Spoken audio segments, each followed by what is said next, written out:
Ano po bang benefits na magkaroon ng sasakyan ang mga taga-Canada at paano po ito nakakadagdag cost of living ng mga tao dito?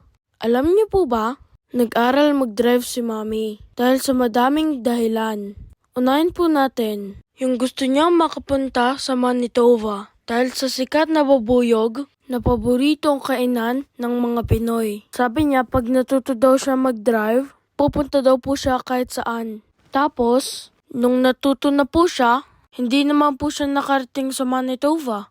Kasi po, nagbukas po ang Jollibee sa Edmonton. Sumunod na dahilan po ay, ayaw niya na daw pong magbike papunta sa work. Tapos, sa highway pa ang daan niya. Hindi po safe. Yan po yung time na sa Thames po siya nagwo-work. Wala pong bus pag super aga. Taas ang cab or taxi po ay $25. Wow, ang mahal po nun. Tapos, pag winter naman po, no choice po si Mami. Kung hindi po mag-carpool or mag-cab po siya talaga.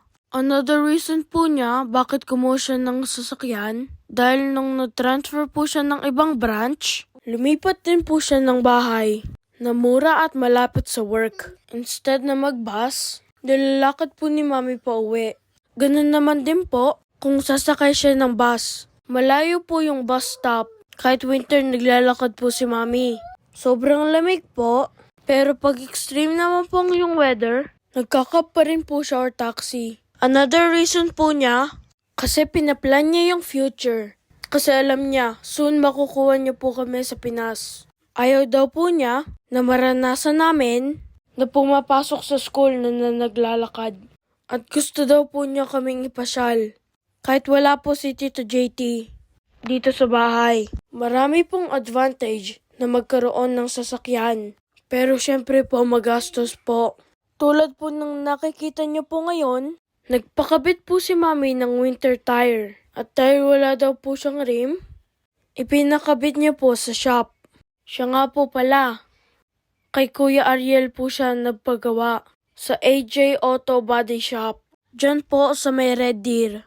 At yung nagkakabit po, siya po ay si Kuya Joel. First time po na magpapakabit ng winter tires si Mami.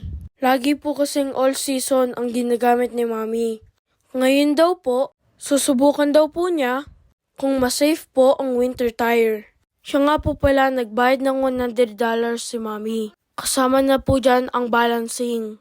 Pero kung meron po siyang rim, $30 to $50 lang po. Or libre, kasi marunong magkabit or magtanggal si Tito JT.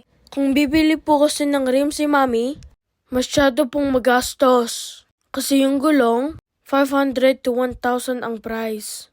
Kung bibili po siya ng rim, aabutin po ng 1,000. So ang magiging total po nun ay almost magiging 2,000. Kaya po ang ginawa ni Mami, inuna niya pong bumili ng gulong. Siya nga po pala, sa spring magpapalit po ng gulong si Mami.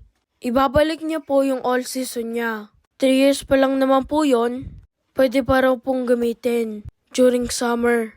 At sa spring, another 100 na naman po ang ibabayad niya.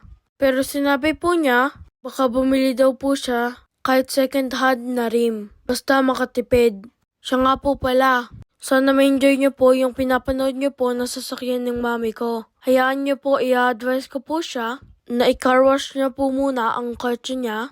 So next time na magve-video siya, para po hindi magmukhang madungis habang binibidyo niya po. Thank you for watching!